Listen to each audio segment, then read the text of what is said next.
হে everyone, আসসালামু আলাইকুম। It's me সাবিত। চলো আজকের ভিডিওটা শুরু করা যাক। আজকের ভিডিওটা অনেক ইন্টারেস্টিং হতে চলছে, কারণ আজকের ভিডিওতে আমার পড়াটা শেষ করে আমি যাব আমাদের নদীতে ঘুরতে। বেসিক্যালি আমাদের বাড়ি নদীর পাশে হওয়া সত্ত্বেও আমরা নদীতে অত ঘুরতে পাই না।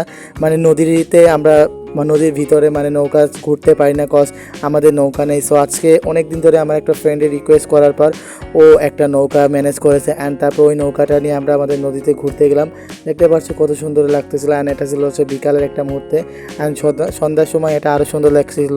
অ্যান্ড মূলত এটা হচ্ছে গড়াই নদী, এটা হচ্ছে আমাদের গ্রামেই অবস্থিত, কিন্তু আমাদের এখানে নৌকা না থাকে আমরা মূলত ওইভাবে ঘুরতেও পারি না।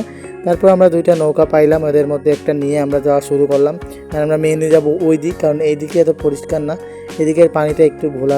অ্যান্ড সন্ধ্যার সময় গেছিলাম, এর জন্য আরও ভালো লাগতেছিলো। অ্যান্ড গরমের সময় ঘুরতে যাওয়ার কারণে আমাদের অনেকটাই ভালো সময় যাচ্ছিলো। তো আমরা জাস্ট একটু ভিউটা এনজয় করো।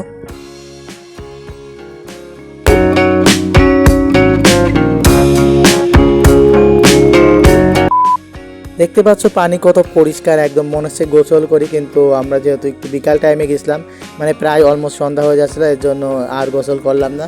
কারণ কিছুদিন পর আমার পিটেস পরীক্ষা, এখন যদি অসুস্থ হয়ে যায় তাহলে সমস্যা আছে। তোমরা যদি চাও আমি পিটেস পরীক্ষার প্রস্তুতি কীভাবে নিচ্ছি, কী টেকনিক ব্যবহার করছি অল্প সময় সব সাবজেক্ট পড়ার জন্য, তাহলে বলবো সেই বিষয়ে আমি একটা বিস্তারিত ভিডিও বানাবে।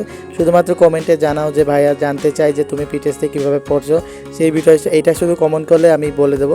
দেন আমরা নৌকাটা বেঁধে বাড়ি চলে আসতেছিলাম। অ্যান্ড বাড়িতে এসে আমি পি টেস্টের জন্য প্রস্তুতি নিচ্ছিলাম। অ্যান্ড পি টেস্টের জন্য আমি কিছু অধ্যায় সিলেকশন করে সেগুলো পড়তেছি, কারণ এখন যদি সব চ্যাপ্টার পড়তে যাই তাহলে অবভিয়াসলি আমাদের পড়া হবে না, অ্যান্ড এইটুক সময় এত পড়াও যাবে না। সো আজকের ভিডিওটা এই পর্যন্ত। ভালো লাগলে চ্যানেলটা সাবস্ক্রাইব করো প্লিজ।